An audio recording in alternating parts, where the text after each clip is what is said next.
Good morning, Danny. How are you? Morning, I'm Danny. very well, thank you. I tell you what, Adrian would love it though, wouldn't it, if that was Peterborough? I mean, he'd take that all day long for a little bit of success. I mean, a one-all draw against Luton wasn't too bad, but I think he'd rather be Atletico Madrid than Peterborough at bottom of the Championship. Yeah. Well, Danny, in all honesty, does he have a point, or are you on the side of, well, look, if you try to set up to win a game against one of the best teams in the world?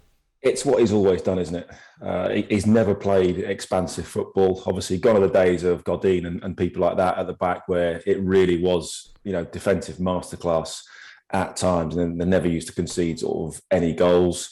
He's always been that way. It's always been very, very effective for him. He's a little bit like Mourinho in that way. If you need a manager to get a result and spoil a game, he's the man for it. And I think everybody knows that. That's how he's got his success, the dark arts, whatever you want to call it, the gamesmanship, anti-football, I think parasitic football, I think Jason Cundy was calling it last night, whatever it is.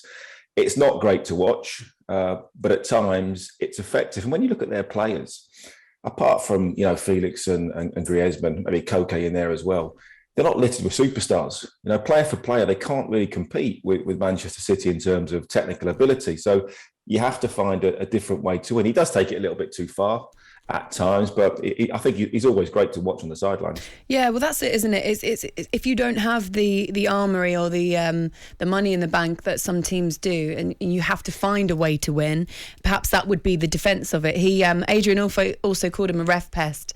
I do enjoy that phrase, I have to say, Adrian. I thought his dismantling of Atletico was very entertaining, more entertaining than the game. I think I heard last night, Laura, sort of just driving back from the game at Sheffield United. I think someone said they're like Burnley on steroids. But Burnley at least try a little bit harder to try and score. But that's sort of what they are, aren't they? They set up very defensively. They're very, very difficult. And they will take a 1-0. They will happily go back to Madrid, having lost 1-0, thinking they are still in this tie and they can still nick it, when they get back to Madrid. Danny, it's always nice when you make three changes in a game, and suddenly one of the changes, Phil Foden coming onto the pitch. Unbelievable changes, really. When you could put Grealish, Foden, it's not bad. It's not bad for you to bring on if you're really desperate for a goal. And a great little bit of play from Foden and De Bruyne. What a player, isn't he? I mean, the way he got into that position and composure, just pass it into the net, and he was superb again, wasn't he? Right, you play with some exceptional midfield players, but I think Kevin De Bruyne has got the lot. There's nothing that he can't do. Assists, finishing, crossing, range of passing. He puts his foot in when he has to. He works box to box. He's all over the pitch. He's just absolutely exceptional.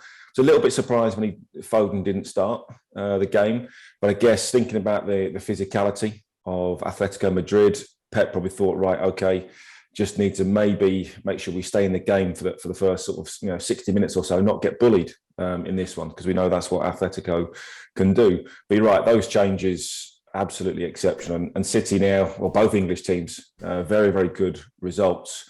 City, it won't be easy in Madrid. It'll be very, very difficult still, but they'll be favourites to go through, as will Liverpool, and hopefully, obviously, Chelsea can join them tonight. How does Pep, do you think, works? Do you think he's got something in his head that says, right, I know exactly what team I'm putting out against Liverpool at the weekend? Well, we all know it's a crunch match. He likes to overthink things, doesn't he? He was going to play 12 last night. I think that was a little bit, clearly he was messing around with the questions. And I think that hurts him a little bit, in all honesty. Because, in the Champions League so far, he hasn't done it for Manchester City. And that was clearly one of the major reasons why he was brought in. And I think we all realise that when he comes to those big games in the Champions League, he's got it wrong. And he will know that. He's changed tactics maybe unnecessarily at times. He has maybe overthought the situation and tried to be a little bit too clever. I think, you go to Real Madrid, I think you've got to be a little bit more pragmatic. You can't just go there and play, great football. You have to think, right, it's about, what it's like, Ray, especially two-legged football. It's about getting through the tie now. They've got themselves in a fantastic position. Don't give anything away. You don't have to go and score another goal. It's not like Atletico are going to sort of throw the kitchen sink at them, maybe until the last probably 90 seconds of the game. They're going to sit back and be defensively minded. I think you just got to let those players just keep doing what they're doing. Keep them sharp, keep them focused, squad rotation, I think, keeps them hungry enough as it is. And they've got a fantastic chance of going all the way. Danny, I wanted to ask you a little bit about Pep's comments. So he's saying we've got to control our emotions. And he's basically saying, don't get riled up by Atletico's dirty tactics. There was a little bit of that with Jack Grealish when he went down and then they kicked the ball and it rebounded into his face. But is Jack the kind of player that actually is the right player to play against someone like Atletico? Because of the way he can draw in those kind of fouls and because of the fouls he can Definitely. win. And that's not really how Pep likes to play, is it? You know, every time you get a free kick, Pep wants to get the ball down and almost, you know, have your hand on the ball, have the free kick taken before that player's got up. You know, he wants to keep it moving. But actually, in a game away, you know, away from home against Atletico, take those fouls, stay down for 10, 15 seconds, you know, not roll around, but just kill the game a little bit. Allow that to happen. Draw those fouls in. Allow Atletico to make the fouls, maybe pick up the odd booking and just kill the pace of the game, because that's what you want to do against Atletico. And again, it's about game management. And in the past, we've seen that not quite happen with some of Pep's teams. Bayern Munich at times, you know, it didn't always happen in the Champions League. At Manchester City, it's not happened. That's what they've not quite got over the line so far yet. So they've got to play smart and they've got to think about just getting through this tie, because whatever you think, Atletico will be in this tie, you know, right until the very, very end. And with the likes of Griezmann and Felix up front, they've always got a chance. Okay, Danny Mills, thank you very much. Thanks, Go Danny. enjoy your day. Cheers, guys. See you very soon. Danny Mills there, former Manchester City fullback. talkSPORT Breakfast with Laura Woods. Monday to Wednesday morning, 6 till 10.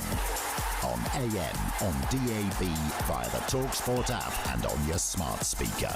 talkSPORT.